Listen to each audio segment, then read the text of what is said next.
नमस्कार। बहुत प्रेम के साथ आप सभी का इस सत्र में स्वागत है।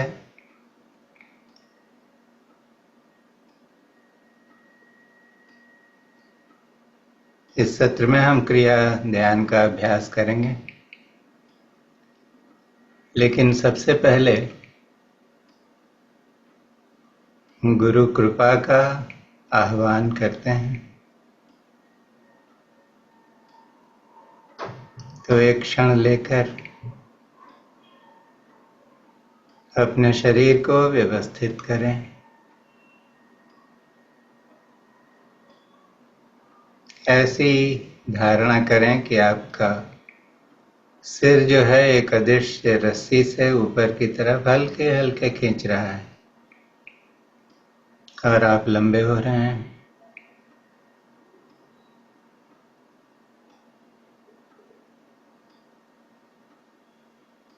अभी शरीर को किसी चीज की सहारे की आवश्यकता नहीं है, वो अपने आप में पूर्ण रूप से आधारित है। श्वास प्रश्वास को देखें, उसके सहारे अपने हृदय में उतरें।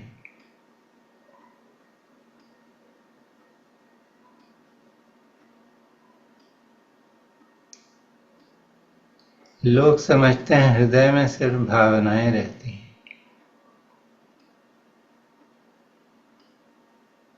लेकिन उन भावनाओं में कितनी शक्ति है। दुनिया में हर निर्णय के लिए हम कुछ न कुछ सहारा ढूंढते हैं, लेकिन जब कोई बात हृदय में खड़ी हो जाए तो उसे बिना किसी तर्क के सही मान लेते हैं। किसी से प्रेम हो जाए, किसी पर गुस्सा आ जाए, किसी की मदद करने को दिल आ जाए, किसी को दुत्कार देने को मन हो जाए, हम कुछ सोचते नहीं, तर्क में नहीं फंसते, कर गुजरते हैं। क्योंकि ये हृदय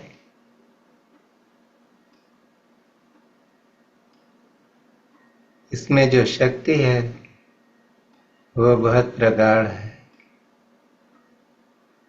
तो इसी हृदय में उतरें। अपने माता पिता को, अपने गुरुओं को, अपने अध्यापकों को, शिक्षकों को, ऐसे बड़े लोगों को जिन्होंने आपकी मदद की है, आपके जीवन को कोई दिशा दी है, उनको प्रेम से याद करें। बहुत कुछ ऐसा होगा जो हमें मिला है, और जिन्होंने दिया उन्होंने हमसे कोई अपेक्षा नहीं रखी। यही शुद्ध प्रेम है। क्योंकि जब कुछ अपेक्षा हो तो वो प्रेम तो व्यवहार या व्यापार बनता है, लेकिन बहुत कुछ ऐसा है जो हमें बिना किसी अपेक्षा के अचानक मिल गया, और जिन्होंने ये दिया वे ही हमारे लिए देवदूत हैं, ईश्वर हैं। उनको बहुत प्रेम से याद करें, उनके चरणों में प्रणाम करें, और इन्हीं को गुरु तत्व का स्वरूप मानकर गुरु वंदना करें।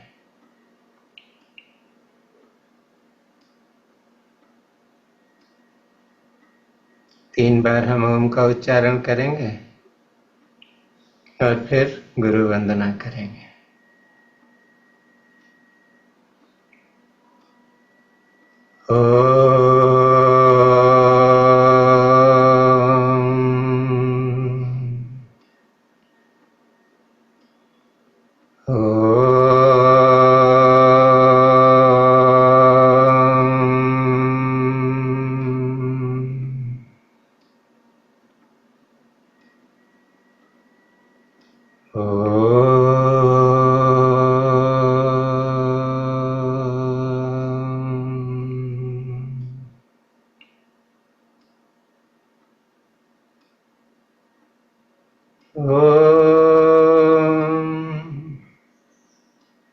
अखण्डमण्डलाकारम्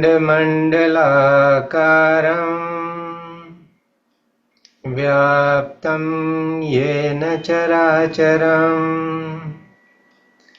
तत्पदं दर्शितं येन तस्मै श्रीगुरवे नमः। अज्ञानतिमिरान्धस्य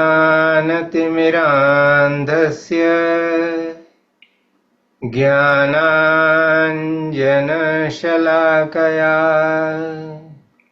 चक्षुरुन्मीलितं येन तस्मै श्रीगुरवे नमः। गुरुर्ब्रह्मा गुरुर्विष्णु गुरुर्देवो महेश्वरः गुरुः साक्षात् परब्रह्म तस्मै श्रीगुरवे नमः। ॐ श्री सद्गुरुवे नमः। सद्गुरुनाथ महाराज की जय। इस भूतल पर जितने सद्गुरुओं ने प्रवास किया है उन सबको बहुत प्रेम से प्रणाम। आपके जीवन में जो सद्गुरु आए हैं उन सबको बहुत प्रेम से प्रणाम। महाअवतार बाबा जी को बहुत प्रेम से प्रणाम, क्योंकि इस पृथ्वी पर वे क्रियायोग के प्रवर्तक हैं और उनकी कृपा से ही जो क्रिया हम करते आए हैं वे सब इस धरती पर आविर्भूत हुई हैं।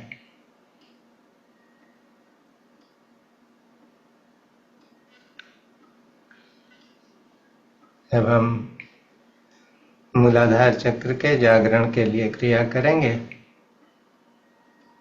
क्रिया तो हम करते आए हैं जिसमें हम श्वास लेते हैं 12 साइकिल्स पर मिनट के हिसाब से 3 और 2 के अनुपात में, तो वही करेंगे। लेकिन शुरुआत करते हैं तो पहली बार में ही हम अपने ध्यान को मूलाधार चक्र की तरफ रखेंगे। शक्ति का नियम है कि जिधर हमारी चेतना जाती है, जिधर हमारा अटेंशन जाता है, उधर प्राण शक्ति जाती है। तो श्वास प्रश्वास के साथ जो प्राण शक्ति हमारे शरीर में प्रवेश कर रही है वो अपने आप मूलाधार चक्र में जाकर उसे जागृत करती है। तो हम इसी से करेंगे, लेकिन हम साधारणतया 21 बार 21 ब्रेथ्स का अभ्यास करते हैं। 21 बार श्वास प्रश्वास लेते छोड़ते हैं, लेकिन इस बार हम 36 बार करेंगे। तो जो लोगों की उम्र हो गई है, अगर उन्हें उसमें थोड़ी मेहनत मशक्कत महसूस हो तो बीच में रुक सकते हैं, आराम करें। अपने शरीर पर अनावश्यक जोर डालने की ज़रूरत नहीं है, लेकिन जो लोग कर सकते हैं वो अवश्य करें। अपनी बाईं हथेली को नाभि के ऊपर इस तरह रखें कि नाभि जो है वो हथेली के केंद्र में हो। दाईं हथेली से बाईं हथेली को ढक लें। श्वास प्रश्वास को अपनी हथेलियों के माध्यम से महसूस करें। अंदर आती हुई श्वास किस तरह पेट को थोड़ा बाहर की तरफ ले जाती है, पेट पूरा भरता है, और फिर बाहर जाने वाली प्रश्वास जब अपने आप बाहर निकलती है तो पेट थोड़ा अंदर को खींच जाता है। और ये घटना बड़े सहज ढंग से अपने आप होती रहती है। लेकिन इसी में अब हम कॉन्शियस ब्रीदिंग की पूर्ण जागरूकता के साथ श्वास प्रश्वास का अभ्यास करेंगे। 12 साइकिल्स पर मिनट, और हम साधारणतया 21 बार ऐसा करते थे, अभी 36 बार करेंगे। तो अपने आप को तैयार करें, श्वास छोड़ें, पेट को अंदर लें और शुरू करें।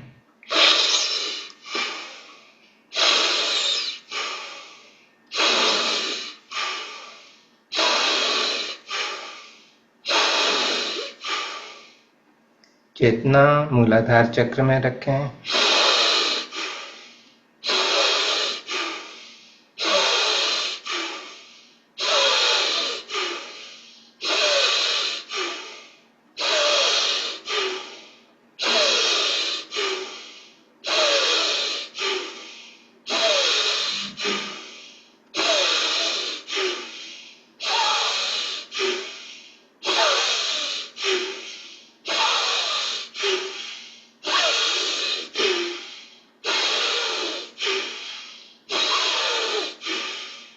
किस बार हो गया, थोड़ी देर विश्राम ले लें। जो शरीर में स्पंदन हो रहे हैं उन्हें महसूस करें।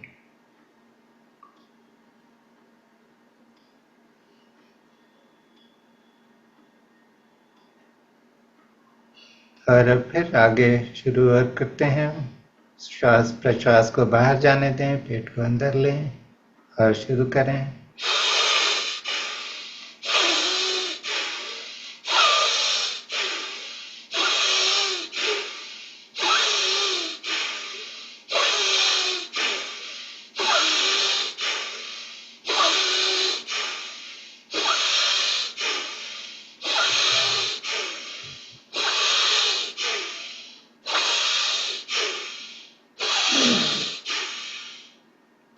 विश्राम करें।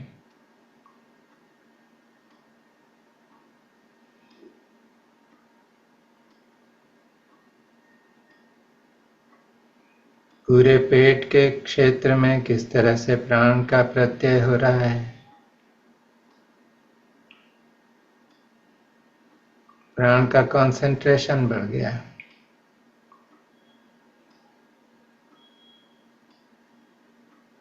श्वास प्रश्वास अपने आप बहुत सूक्ष्म हो गई है।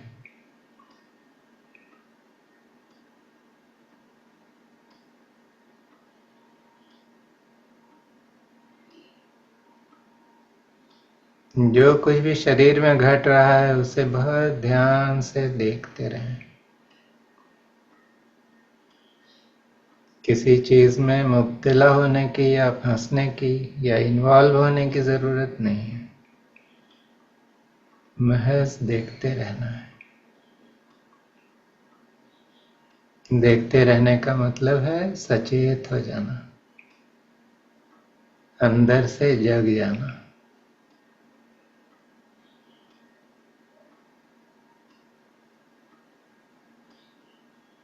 कितना जीवन हम बेहोशी में गुजारते हैं,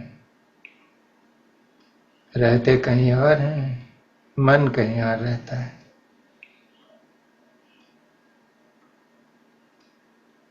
लेकिन ये श्वास प्रश्वास का कमाल है कि हम पूरी तरह से जहां हैं वहां पर केंद्रित हो जाते हैं। महाअवतार बाबा जी की दी हुई क्रिया ऐसी ही चमत्कारिक विधा है।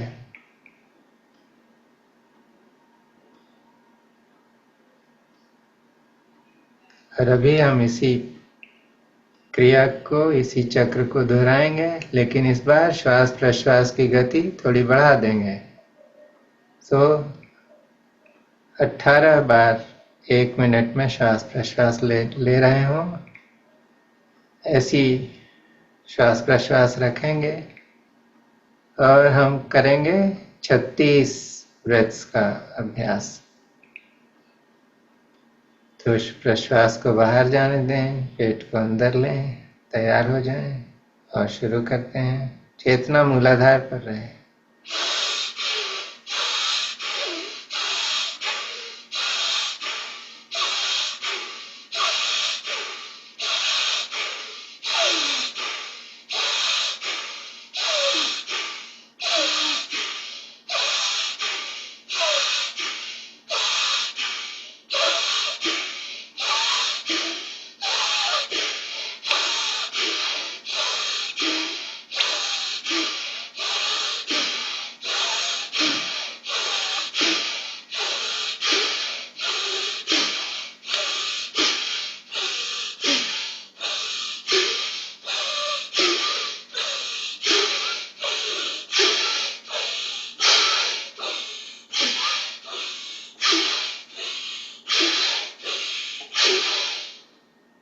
विश्राम करें।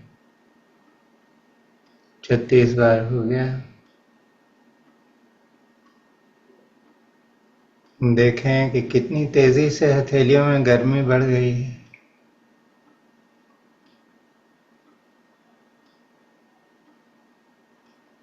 एक झंझनाहट सी महसूस होती है हथेलियों में, उंगलियों में, कहीं कहीं पेट में।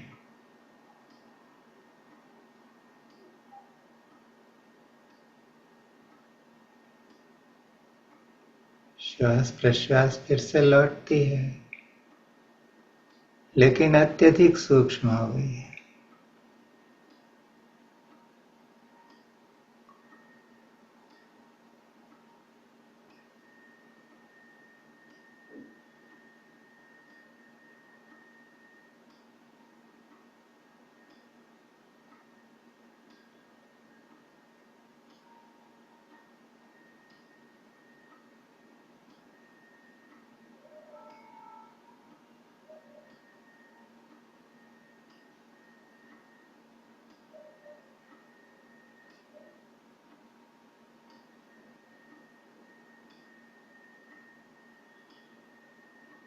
एक बार फिर इसी तरह 36 ब्रेथ्स का अभ्यास करेंगे और इसी आवृत्ति में 18 ब्रेथ्स पर मिनट की आवृत्ति।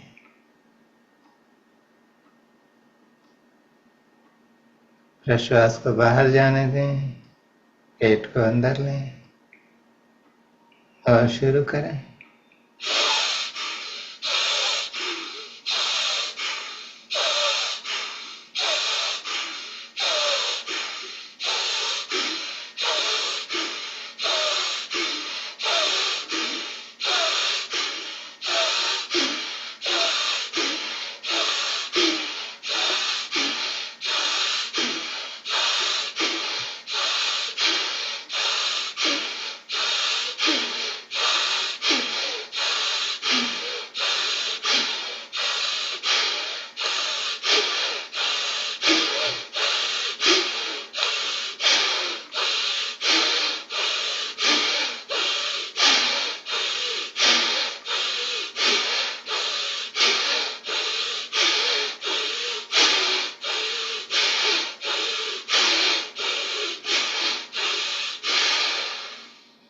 विश्राम करें।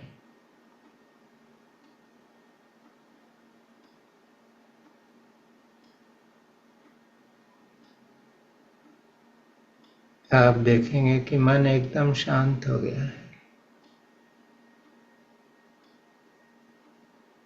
कोई विचार उठता भी है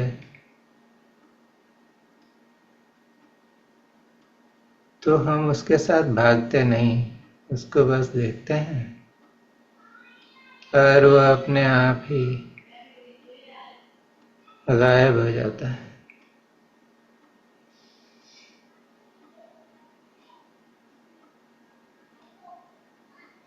शरीर में, इंद्रियों में और मन में एक सुकून सा है।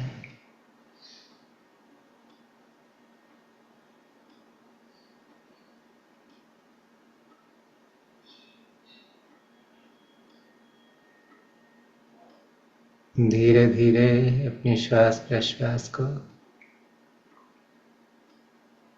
उसकी सहज स्थिति में लौटने दें।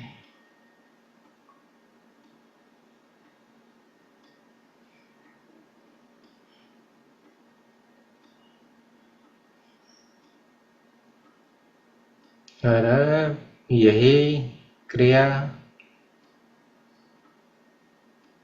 एक बार और करेंगे। 36 बार सांस लेंगे और छोड़ेंगे, लेकिन इस बार थोड़ी उसकी तीव्रता में और वृद्धि करेंगे। तो अभी तक 1 मिनट में 18 बार सांस लेने का प्रयास था, अब उसे बढ़ाकर 1 मिनट में 36 बार कर देंगे। तो जो लोग कर सकते हैं वो कोशिश करें, या जितना कर सकते हैं उतना करें। चेतना मूलाधार चक्र में रहनी चाहिए।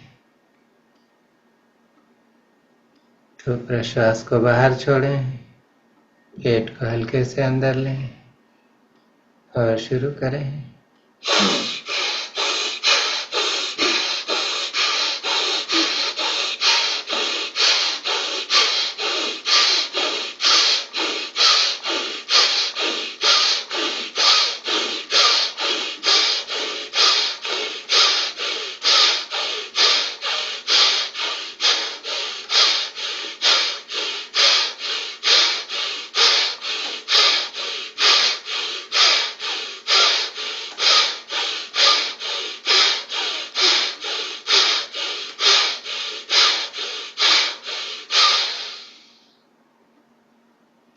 और विश्राम में चले जाएं।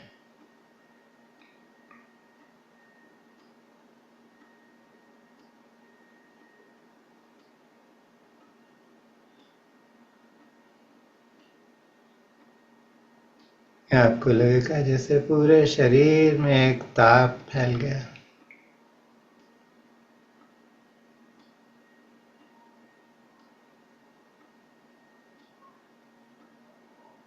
और मूलाधार चक्र के पास तो न जाने कितनी शक्ति इकट्ठा हो गई है।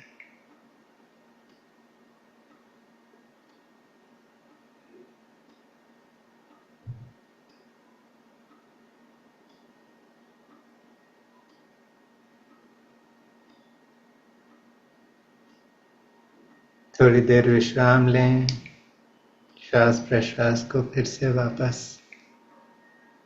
सहज स्थिति में लौटने दें।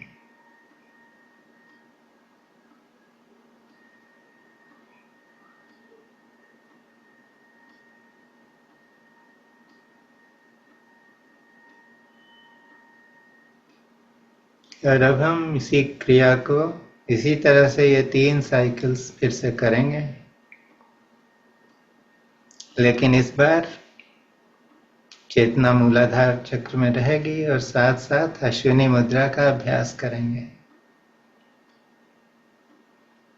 तो श्वास लेते समय जो गुदा द्वार है, एनस है, उसकी मसल्स को ऊपर खींचेंगे और प्रश्वास छोड़ते समय जैसे हम श्वास को भी रिलीज कर देते हैं तो छोड़ देते हैं अपने से निकलने को, उसी तरह से इन मसल्स को भी ढीला कर देंगे तो वो अपने आप नीचे गिर जाएंगी। तो इसमें भी जो पहली आवृत्ति है उसमें हम 36 ब्रेथ्स का अभ्यास करेंगे और उनकी रफ्तार क्या होगी, तो 12 ब्रेथ्स पर मिनट, यानी लगभग 5 सेकेंड में श्वास लेना और छोड़ना, और 3 और 2 के अनुपात में।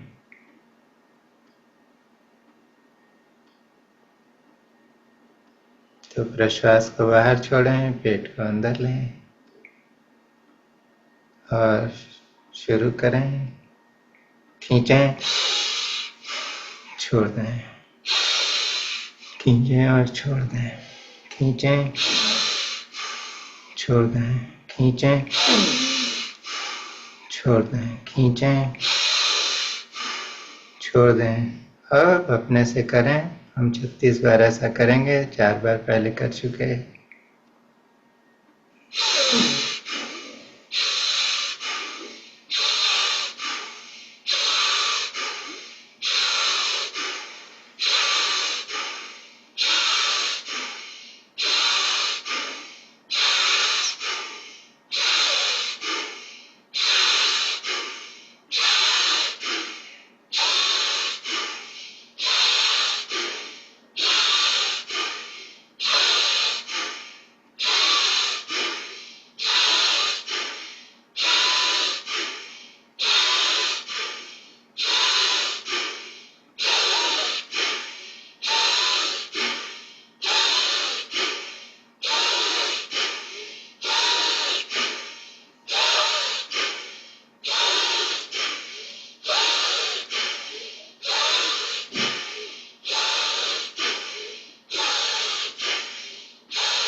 विश्राम करें।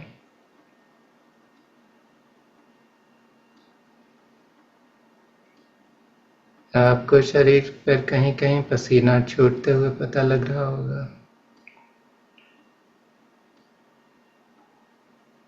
नहीं तो इस क्रिया के बाद एकदम से शरीर में जो स्पंदन हो रहे थे उसमें तेजी आ गई।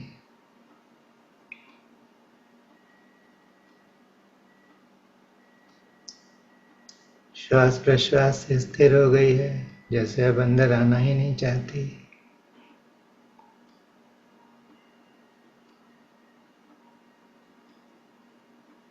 पेट में जो स्टमक की वॉल है, जो उसकी दीवार है, उसके साथ बहुत सारा स्पंदन हो रहा है।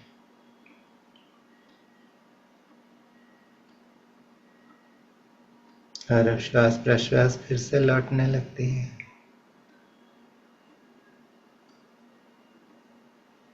हर चीज को उसकी समग्रता में, कंप्लीटनेस में महसूस करें।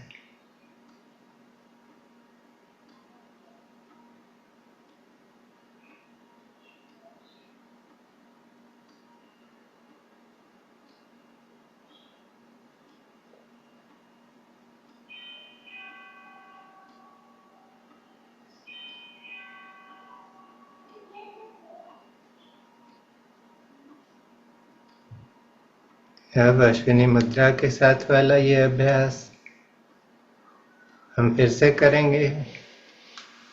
श्वास प्रश्वास की तीव्रता को या गति को थोड़ा बढ़ा देंगे। उसे हम 18 साइकिल पर मिनट कर देंगे। तो अपनी चेतना को मूलाधार में रखें।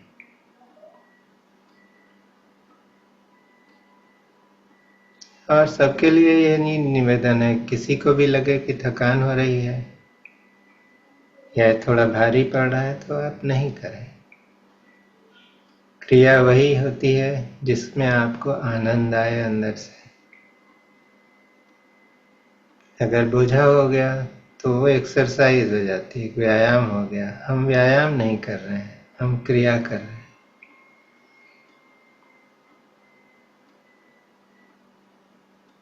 तो श्वास को बाहर छोड़ें, पेट को अंदर लें। अभी हम 18 साइकिल्स का अभ्यास करेंगे, 18 साइकिल्स पर मिनट का।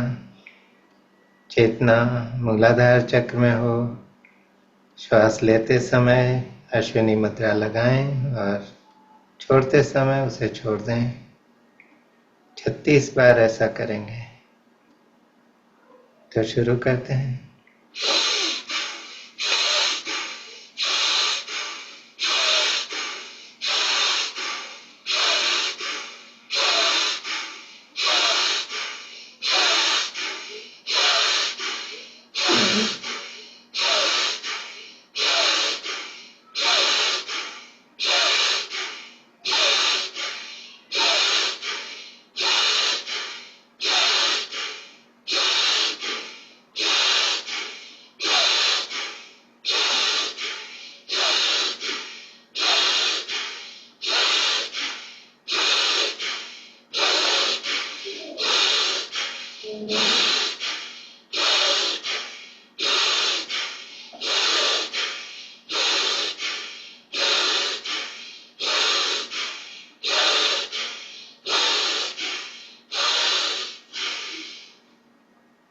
विश्राम करें।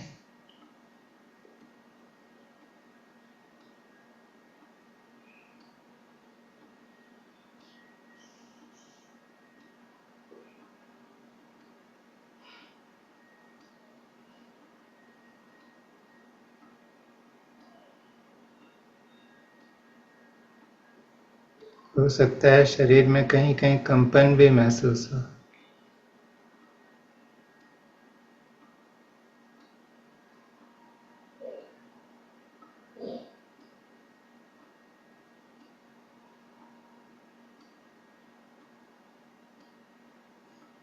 श्वास प्रश्वास को धीरे धीरे सहज होने दें।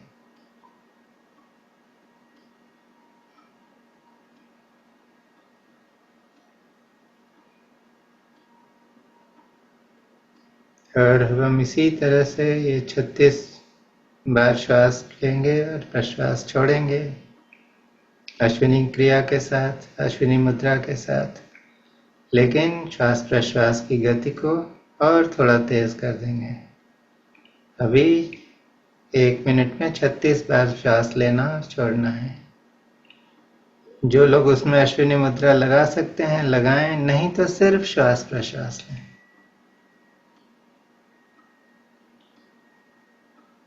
तो प्रश्वास को बाहर जाने दें, पेट को अंदर खींचें और शुरू हो जाएं।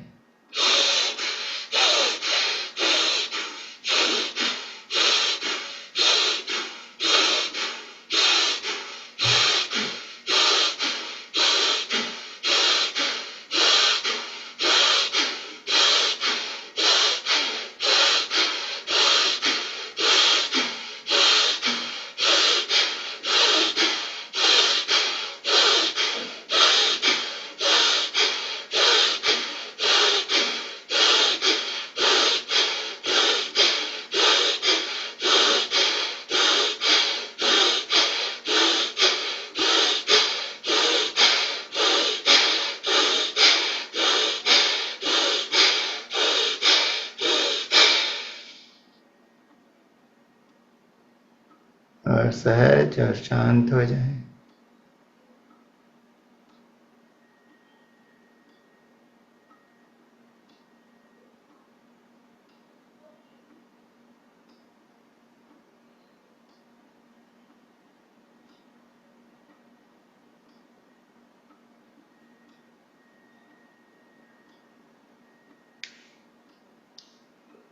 श्वास प्रश्वास को सहज होने दें।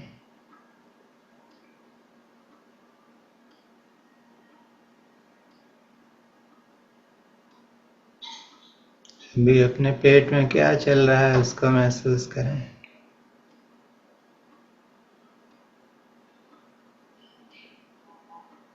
किसी पात्र में पानी को गर्म करते हैं तो किस तरह वो धीरे धीरे गर्म होता है। फिर एक समय आता है जब बॉइलिंग पॉइंट तक पहुंच जाता है तापमान, तो उस पानी में कैसी हलचल होती है।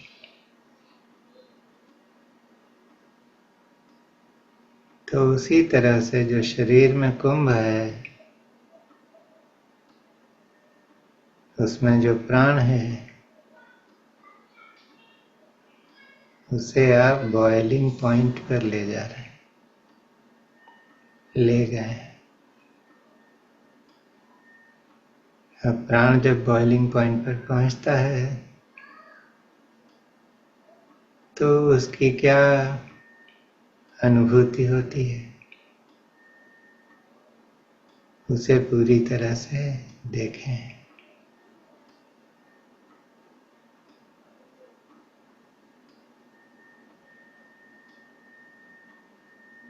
ध्यान देंगे तो हर एक श्वास के साथ आपको ऐसा प्रतीत होगा कि वहाँ जो प्राण है उसमें कुछ न कुछ थोड़ा सा और प्राण उंडेल दिया गया है।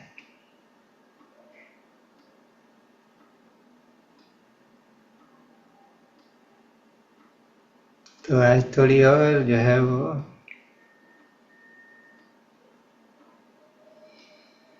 महती क्रिया से हमने अपने प्राण को जगाया है। महसूस करें किस तरह से पूरे शरीर में एक नई चेतना है, नई जागरूकता है। यह प्राण शक्ति अच्छी तरह से सब जगह आत्मसात हो जाए, इसके लिए हम हर चक्र के बीज मंत्रों का सहारा लेंगे।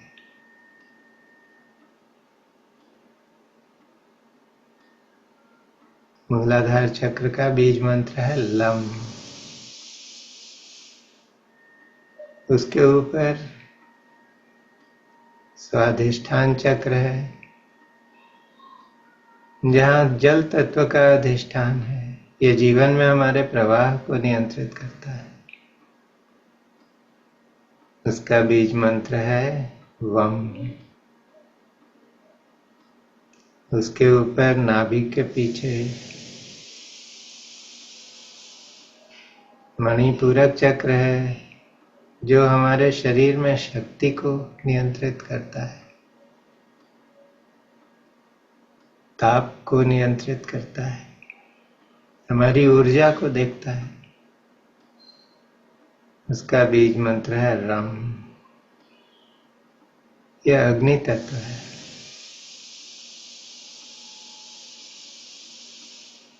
इसके ऊपर हृदय चक्र है अनाहत, जहाँ वायु तत्व का अधिष्ठान है, और ये हमारी भावनाओं को, हमारे सारे संबंधों को, इस जगत के साथ हमारी जो रिलेशनशिप है, संबंध है, उसको नियंत्रित करता है।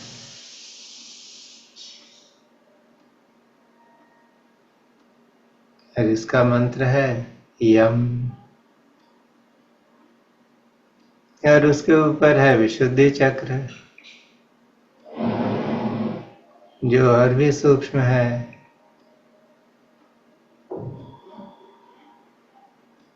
जो ईथर है या स्पेस एलिमेंट है, उसका अधिष्ठान है।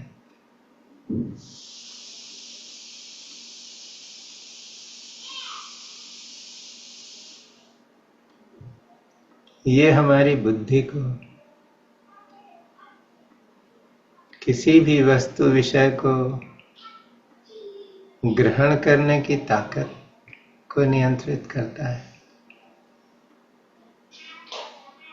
और इसका मंत्र है हम। तो एक बार अभी आप ये मंत्र करके देखें बारी बारी से, आपको लगेगा कि कैसे ये चक्र स्पंदित होते हैं जब हम ये बीज मंत्र बोलते हैं। तो लम लम लम, आपको स्वादिष्ठान चक्र में हल्की सी थपक महसूस होगी, जैसे कोई थपकी दे रहा है, उसे दुलरा रहा है। Lump lump lump. उसके ऊपर है स्वाधिष्ठान चक्र, जो हमारी जननेंद्रियां जहां है उसके पीछे रीढ़ की हड्डी के पास है। और यहाँ पर मंत्र है वम। तो वम बोलकर देखें, आपको वहां पर हल्की सी धमक सुनाई देगी। वम वम वम वम वम। उसके ऊपर है मणिपूरक चक्र, जो नाभि के हल्का सा नीचे हमारी रीढ़ की हड्डी के करीब है। अग्नि तत्व का अधिष्ठान। उसका मंत्र करके देखें, आपको वहां पर हल्का सा स्पंदन पता लग सकता है। रम रम रम रम रम। उसके ऊपर अपनी चेतना को ले आए।